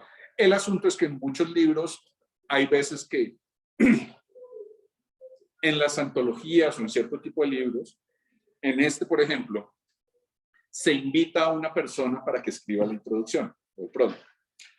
A veces hay prólogo y después hay un texto que es nota del editor o texto del editor. A veces hay un texto del traductor. Si ustedes buscan Las Mil y Una Noches, hay todo un texto del traductor diciendo cómo tradujo y cómo debe entender, explicando la lógica de cómo se hizo la traducción del libro. ¿Por qué es eso importante? Porque, no sé, si estoy haciendo traducción de un libro que usa slang gringo, por ejemplo, una broma que en inglés, si yo aquí hago un chiste en español del pollo y el repollo, en inglés no es chicken y rechique. Entonces, algo que puede ser gracioso o tener alguna lógica en un contexto, puede que no la tenga en otro. Y a veces el traductor dice, explica eso, fue muy difícil hacer esta traducción porque se usa no sé qué. Entonces, las traducciones las hice literalmente. Tiene que ver también con los nombres. Por ejemplo, hay gente que en el Juego de Tronos se ofende que esa vaina se llame Invernalia. Sí, o sea, Winterfell. Por Dios. Sí, entonces como que, sí, o que Frodo se llame Frodo Bolsón. En la traducción al español se llama Frodo Bolsón. Baggins. Además que eso le da el tono inglés. Baggins. Bolsón. Dios. Pero pues hacen traducciones y hacen explicaciones. Entonces, en este caso es el editor que está haciendo el prólogo. Y después viene la tripa. Normalmente la tripa empieza en página derecha y ahí sigue hasta la última página, en donde normalmente, no sé si esta la tiene, a veces se usa en la última página, casi nunca se usa la última página blanca, esta no, sino la anterior, un poco por la misma lógica de la página de cortesía, y sea aquí o sea aquí, se pone un textico que se le llama colofón. Ahí está al final. Y el colofón normalmente es un texto que dice, este libro se terminó de imprimir en los talleres de... Y a veces este libro no es lo técnico de lo legal, sino es más como una cortesía.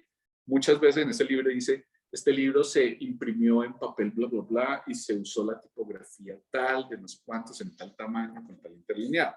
O a veces yo vi un libro súper bonito que dice, o puede ser muy poético, dice, este libro se terminó de imprimir el mismo día que Gulliver llegó a la ciudad de Lilliput, no sé, o sea, puede ser cualquier cosa porque no hay una ley que diga cómo ser esto. El único que es como, esto debe estar o debe estar, es el de las legales. ¿Ok? O sea, que el colofón, qué pena. ¿Es también lo tenemos que escribir nosotros? ¿O es sí, aquí hablas? sí, puede ser muy técnico, puede ser muy... Sí. si es mi libro de terror, yo digo, agradezco a Cthulhu, a Nyarlathotep, sí, al Rey de Amarillo, a Hastur, por su apoyo incondicional en estos momentos de perdición. No sé, pueden ser cosas de ese estilo. Y miren que ellos hicieron, o sea, el libro en sí mismo tiene cosas muy interesantes porque tiene entradas de capítulo notorias, uno sabe cuándo empieza el capítulo, cuándo acaba otro, tiene unas lógicas para usar. Estos textos no salen así porque sí, sino son cierto tipo de textos que los voltearon en el formato, manejan un ancho de columna con suficiente aire para que uno no se sienta leyendo, ¿sí? Se sienta súper pesado. Hicieron cosas muy divertidas, es decir, en este se la gozaron haciendo este librito. Se los recomiendo si lo pueden conseguir, ahí creo que en la tienda Tadista todavía es de este. Que la volvieron a abrir, por si acaso no lo sabían. Y cerraron el OMA.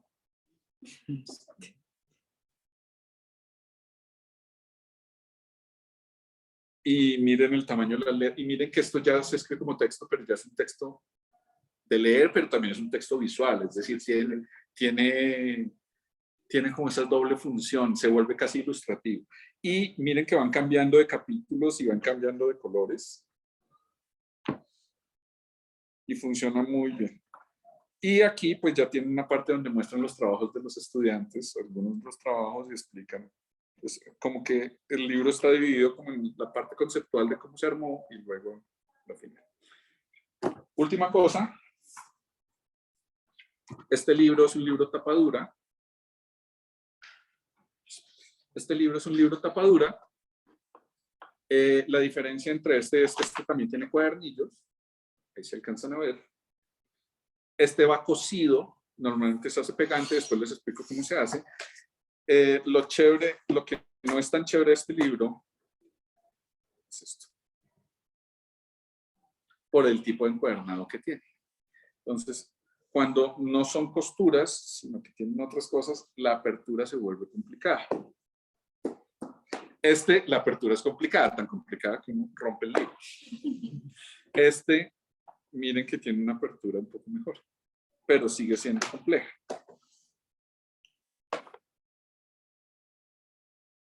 La ventaja de muchos de los libros tapadura es que tienen costuras que se pueden expandir, y entonces miren que esto se pandea no tanto porque no se puede abrir más, sino por el peso de las hojas, digamos. Entonces, miren que tiene esa posibilidad de apertura casi total. Y las páginas no se cierran solas, que si pasa aquí, si pasa acá. Entonces, todo eso son decisiones editoriales. A veces uno piensa que las decisiones editoriales son solamente Times o Garamond, y las decisiones editoriales son mucho más profundas. El formato, las márgenes, el espacio que quiero dejar, el tamaño de la tipografía relativo. Es decir, puedo usar letras más pequeñas, pero si uso cajas más. Es decir, hay unas decisiones. Voy a tratar de irles explicando algunas cosas de esas. Igual, por si acaso, hay un estudio de diseño editorial, ¿sí? Entonces después pueden profundizar muchísimo más en esto. Y entonces tiene tapas, tiene una sobrecubierta. La sobrecubierta es una sola unidad que tiene 5 módulos, que tiene carátula, contracarátula, lomo, solapa de entrada y solapa de salida. Ojo cuando están diseñando la sobrecubierta, porque casi todo el mundo a la hora de armar el archivo montan la carátula aquí. Porque es que la carátula va a la izquierda, no, o sea, hay que pensarlo al revés, porque se monta para el otro lado. Y normalmente arman libros lindísimos para japonés. ¿Sí? Libro manga. Sí, porque lo hacen invertido. Y miren que aquí las tapas son más grandes que la tripa. Y esto es una característica del tapadura. Normalmente se cose, se ponen las guardas, estas son las guardas, se ponen, se refila y después sí se pega la tapa. En casi todo se pega primero la tapa y luego se refila. En el tapadura se refila y luego se pone la tapa. Porque la tapa es más grande que la tripa. Algunas, entonces, en estos libros ustedes van a encontrar A este espacio que hay entre las dos tapas de cartón que hay aquí se le llama la bisagra. A este espacio que sobra entre la tripa, que es el taco de papel, y la tapa, a este espacio que sobra aquí se le llama la ceja. Esta es la ceja. A estos lados del libro se le llaman los cantos. Los cantos. Hay libros, hay una editorial que se llama Edelvives, que distribuye ahorita el grupo Penta, que saca los libros de Rebeca de Tremer y de Benjamin Lacombe, que es el alumno de Rebeca, y hay un libro de Edgar Allan Poe, de los cuentos asombrosos de Edgar Allan Poe, y todo el libro es negro y los cantos son negros. Los cantos están pintados de negro. Hay algunos, pues en las agendas que vienen dorados, pero yo he visto libros que vienen con cantos ilustrados. Súper lindos. Hay muchas formas de trabajar con los cantos. Normalmente, las guardas, si ustedes se fijan, las guardas siempre están pegadas a la tripa y están pegadas a las tapas. Las guardas son las que pegan la tripa y la tapa. Y de hecho, esto es lo que me permite hacer esto. Cuando yo hago esto, fíjense que aquí hay un hueco. Uno normalmente, en casi todos los casos, el lomo de la tripa está pegado al lomo de la cubierta. En la tapadura no. Miren que ahí hay un hueco. Ahí se ve la costura. El hecho de que existe ese hueco es lo que permite que podamos tener una apertura tranquila. ¿Sí? Que se pueda abrir bastante más.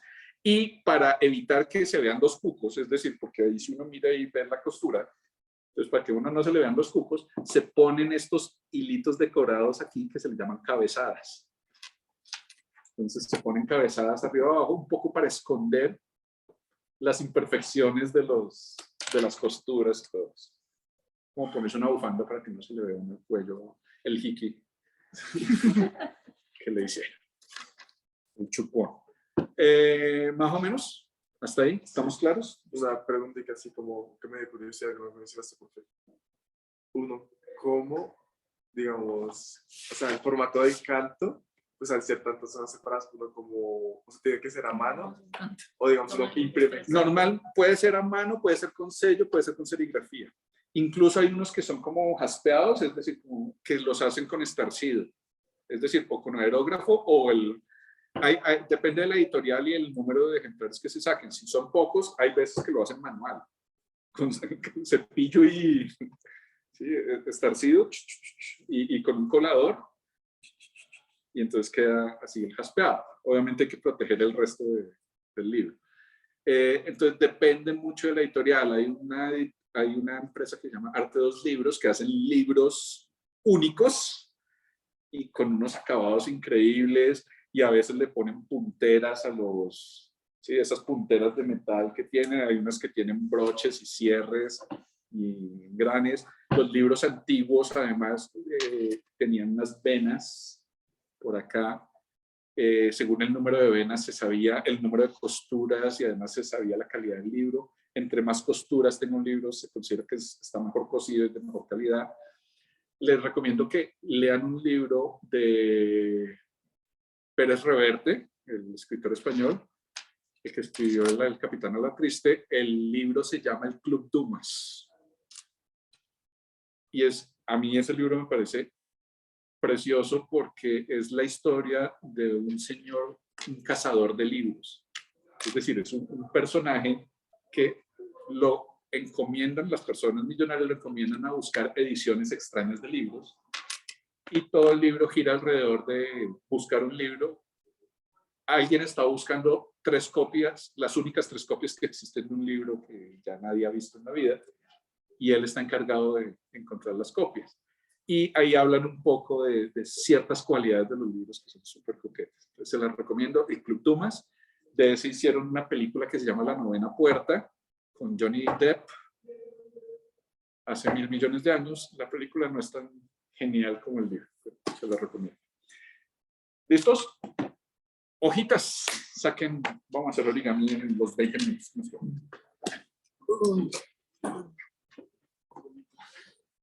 Ay, miren, este lo traje así rapidísimo porque este libro ganó premio de un lápiz de acero cuando se daba ese premio de diseño.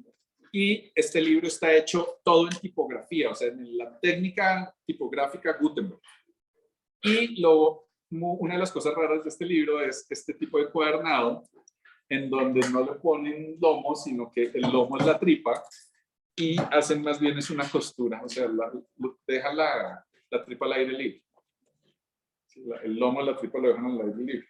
Después les voy a hablar de estas cositas que hay. Listo, saquen una hoja.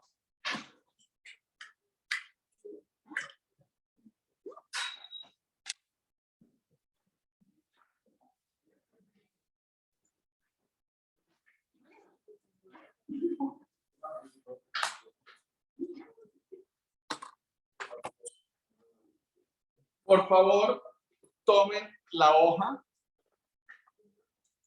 y doblenla por la mitad, de manera que el lado más largo se vuelva el corto.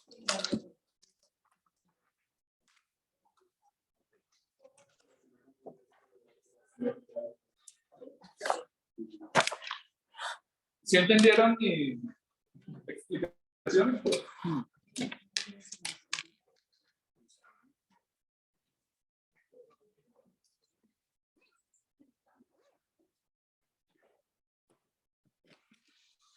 Entonces, tomen su hoja y la doblan por la mitad. Ahora, cuando yo tengo una hoja suelta, perdón, desculcada, cuando yo tengo una hoja suelta, una hoja tiene, es increíble esto que voy a decir, pero una hoja tiene 2 páginas.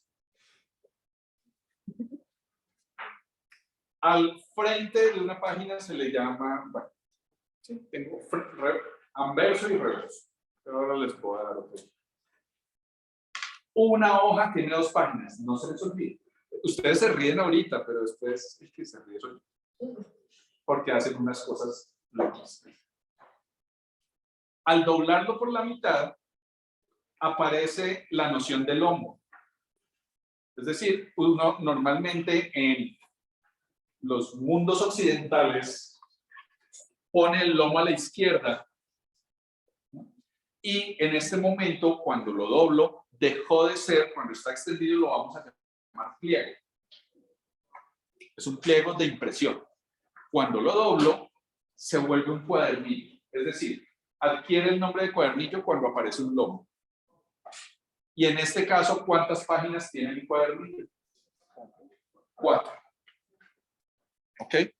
Ahora, van a tomar ese cuadernillo de 4 páginas y lo van a doblar por la mitad, de manera que el lado largo se vuelva más corto.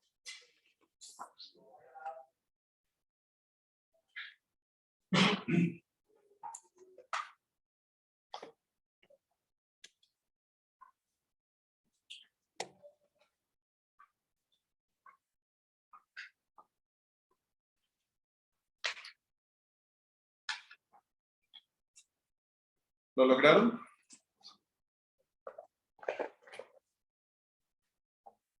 Por favor, pongan el cuadernillo de manera que el lomo quede a la izquierda. Y en este momento, ¿cuántas páginas tiene mi cuadernillo? 16. No. 8. Cuéntenme. 4 por el frente, 4 por atrás.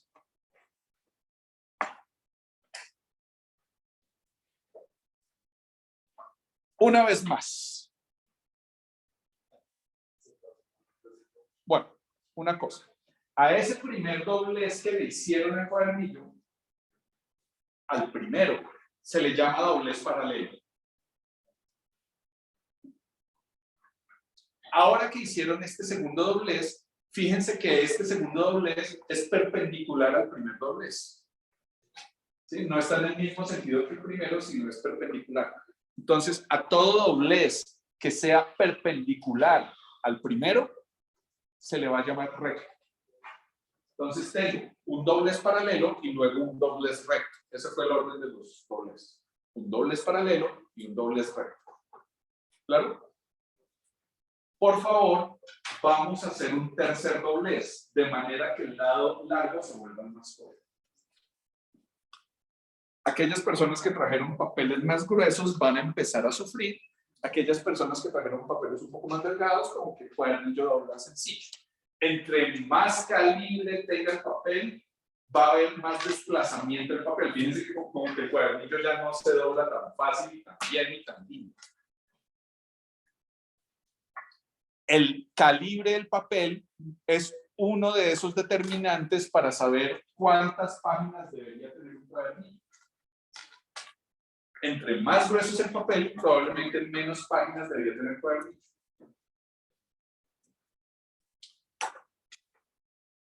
¿Cuántas páginas tiene este nuevo cuadernillo? ¿Cuántas? Entonces les voy a pedir un favor enorme.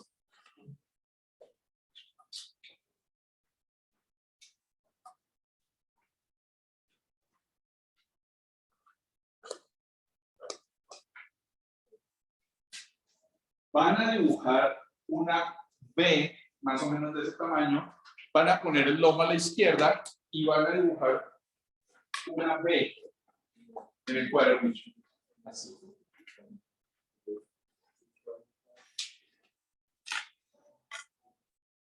¿Ok? Y con un cortador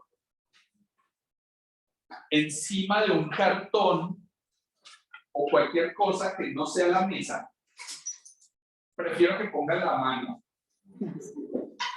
a que pongan la mesa. Van a hacer este corte, y van a hacer este corte. Ojo, no cortar todo el triángulo, solo los dos trazos de la B, de manera que atraviesen todas las páginas del cuadernillo.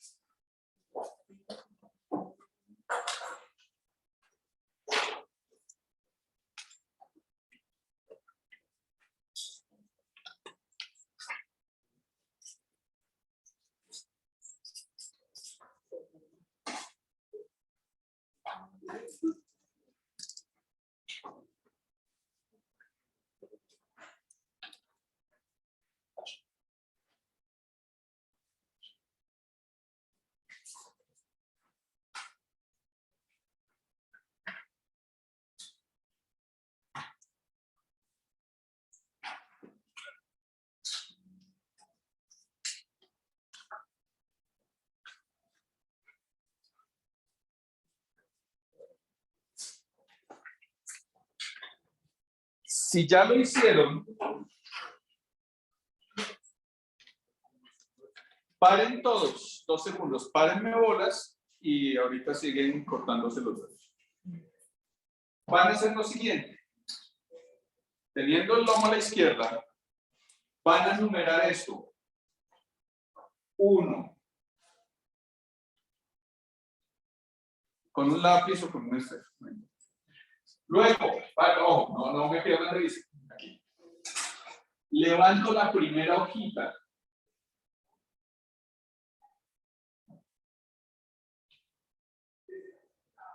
Y aquí voy a poner 2, pero lo voy a poner patas arriba. Y aquí voy a poner 3 al derecho. Y después levanto la siguiente hojita.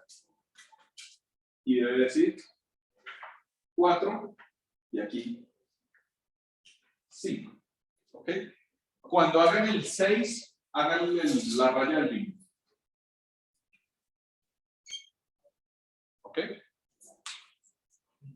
Hagan. ¿Hasta qué número deberíamos llegar? 16. Si no llegan a 16, algo pasó. Algo misterioso pasó en el carro.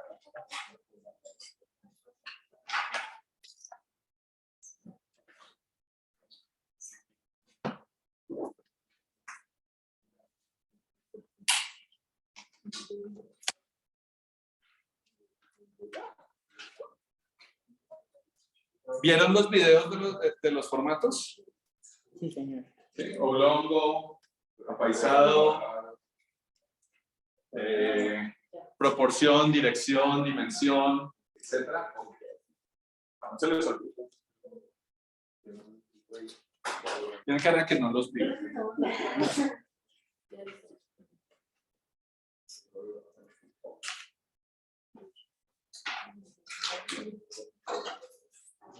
¿Listos?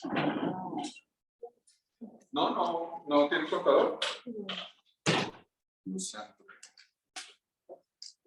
¿Alguien les sobra un cortador? Intente.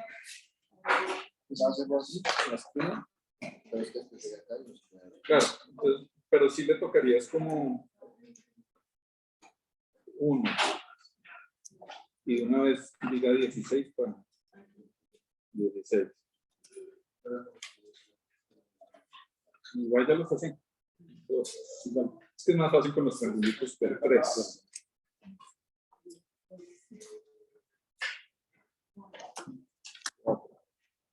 Cinco. Después ya le toca a mi miremos a ver. Listo.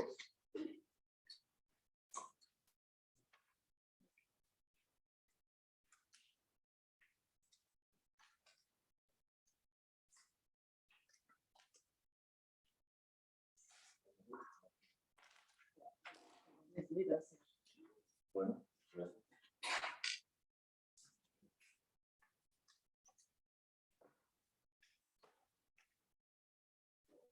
¿El tercer doblez de qué tipo es?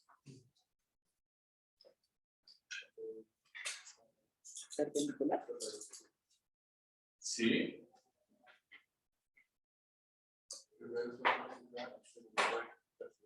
Sí, ¿no? El primer doblez fue este. El segundo doblez fue este, que es perpendicular al primero. El tercer doblez Es grande. es este. Ah, ¿Es paralelo o es perpendicular al primero? Paralelo. Entonces, todos los dobleces, el primer doblez siempre es paralelo. Todos los dobleces que estén en la misma dirección que el primero se les llama paralelos. Y todos los dobleces que estén perpendiculares al primero se les llama rectos. Entonces, fíjense que para este cuadernillo hicimos paralelo, recto, paralelo. ¿Sí? ¿Listos? ¿Ya? Es que tenemos 5 minutos. Siempre es que hablo, me excuso.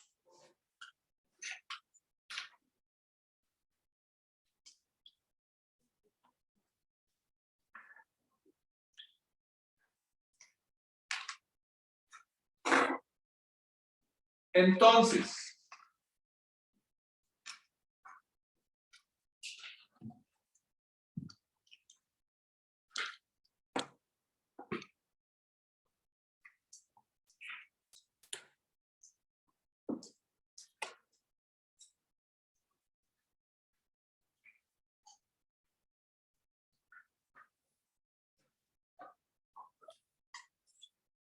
¿estamos?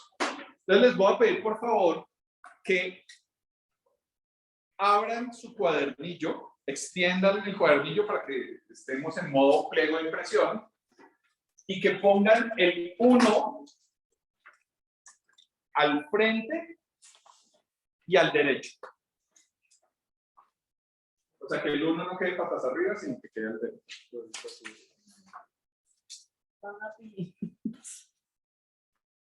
Yo, Mira, no te va a olvidar. Eso.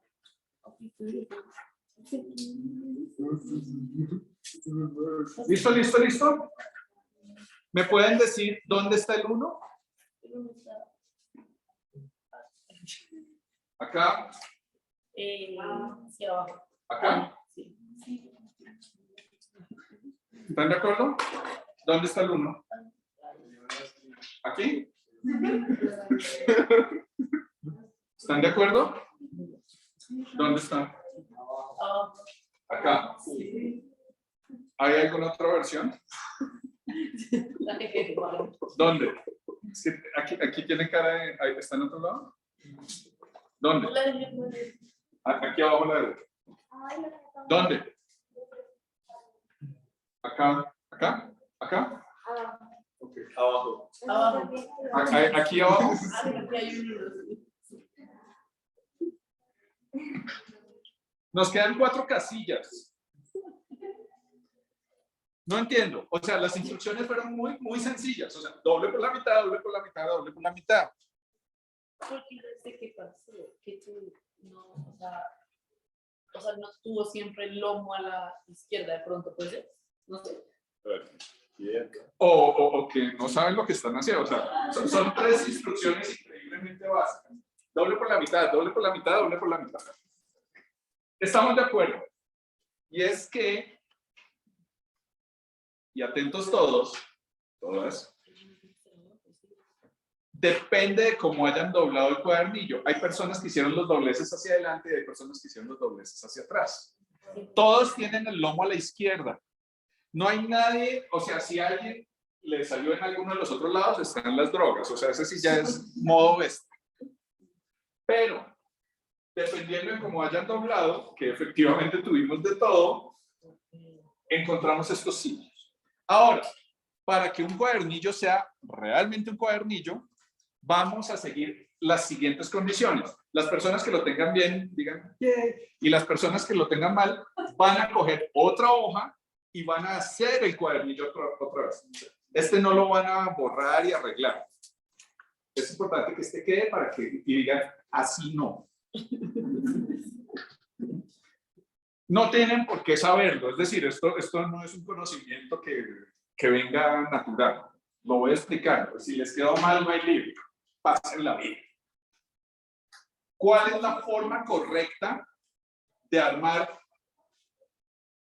un cuadernillo? Entonces, primera cosa, siempre donde esté la página 1, o vamos a decir la primera página del cuadernillo, a esa se le va a llamar tiro.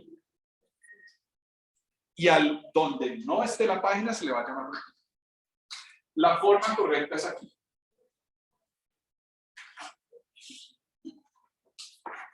Entonces, pero, sí, ya no tenemos tiempo, pero voy a hacerles un truco de magia. Lo que sí les puedo garantizar es lo siguiente, y es que el 15 está al lado del 2. No importa que haya mucho. ¿Sí? El 3 está al lado del 14. El 5 está con el 12. El 8 y el 9 son pareja. El 1 y el 16 son los mejores amigos del mundo. ¿Sí? ¿Estamos? ¿Es cierto? O sea, lo que estás diciendo es que cada triangulito está, por ejemplo, ¿cómo fue el último que dijiste? El 1 y el 16. 1 y 16. O sea, el 1 y el 16 Está acá y Ah, No importa, no importa dónde esté el 1, la pareja es el 16. sí, igual.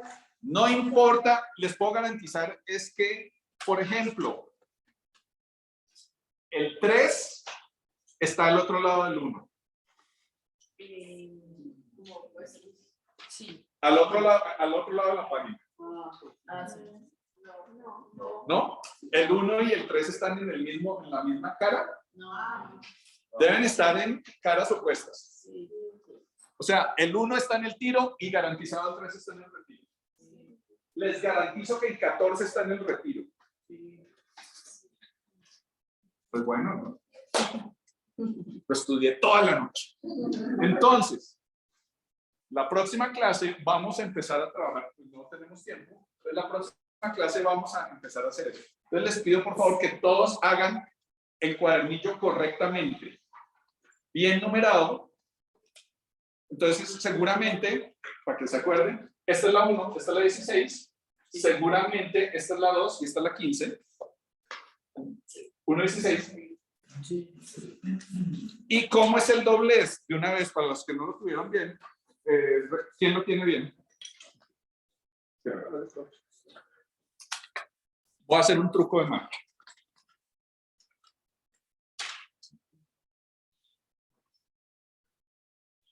No quedó en cámara. Nada aquí. Nada acá. Miren. Voy a poner el 1 bajo la derecha. Voy a poner mi dedo encima del 1. Y voy a hacer esto.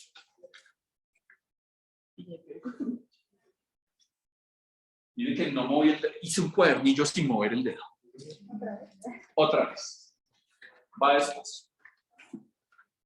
Entonces, voy a coger mi cuaderno. Hola. Ay, Juliancito, ya saqué. Qué pena. Aquí está. Y doblo. 1 para atrás. 1 para atrás. Y otro para atrás. Entonces, siempre doblen hacia atrás. O sea, que siempre esté visible ante ustedes la página 1. Chicos, muchas gracias. Nos vemos la próxima. Y, por favor, revisen lo del tema. Vayanlo masticando. Si quieren hablarme del tema, pueden ir a Tutelab y hablamos un ratico. Voy a estar allá. Y seguimos trayendo los materiales. Y sigan trayendo cuadernillos y materiales